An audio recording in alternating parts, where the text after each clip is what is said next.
Hello বন্ধুরা, সবাই কেমন আছো?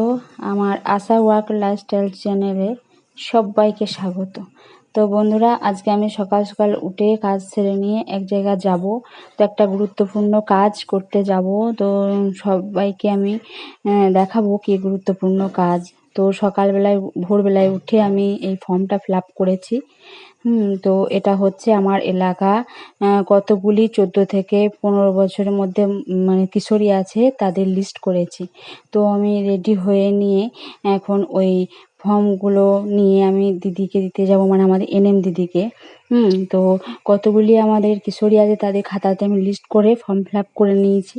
তো এবার আমি যাব ওগুলো দিতে, দিদি ব্লকে জমা দিতে যাবে। তো এরকম সব আশাকেই করতে হয়েছে, শুধু আমি নই, সবাই করেছে।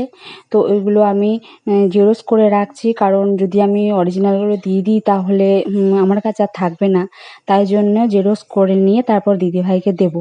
তো আমি জেরক্স করে নিয়ে এনএম দিদির বাড়িতে এসে আমি দিয়ে দিলাম। তো এনএম দিদি এখন খাচ্ছে, দিয়ে যাবে ব্লকে। তো আমার দেওয়া হয়ে গেল। হ্যাঁ, দিয়ে তারপর আমি একটা দোকানে গেলাম, আমার কিছু জিনিস নেওয়ার ছিল। তো আমি কি কিনছি দেখাবো। তো দোকানে একটু ভিড় আছে, তাই দাঁড়িয়ে আছি। দোকানটা বাইরে থেকে ছোট কিন্তু ভিতরে অনেক বড়। তো এই যে আমি ম্যাঙ্গো ফুটি নিয়েছি আর দই। তো সেই দিদি ভাইটা আমাকে ফোন করছে যে মিঠু একবার আয়, একটু দরকার আছে, একটা জিনিস দেবো। তো দেখি কি জিনিস দেয়। সেদিনে বাইরে থেকে চলে গিয়েছিলাম, আজকে একটু ভিতরটা ঢুকে দেখাচ্ছি। এই যে দিদি ভাইয়ের রান্নাঘর, দিদি রুটি করছে। তো আমি রান্নাঘরটা একটু দেখাচ্ছি। এখন আমার দিদি ভাইয়ের রান্নাঘরটাই তোমরা দেখো বন্ধুরা, আমার যখন রান্নাঘর হবে তখন আমারটাও দেখাবো। তো দিদি ভাই এখন কি দেবে আমি জানি না, দেখি কি দেয়। তো যাই হোক, তো দিদি বললো যে মিঠু কটা আম নিয়ে যা। তো কটা আম দিল। তো আমি মাঝ পথে দাদা ভাই আমার সাইকেলটা নিয়ে নিল আমার কাছ থেকে, এখন হেঁটে হেঁটে যাচ্ছি রোদের মধ্যে। তো এই যে আমি বাড়ি চলে এসেছি, এখন প্রচণ্ড গরম।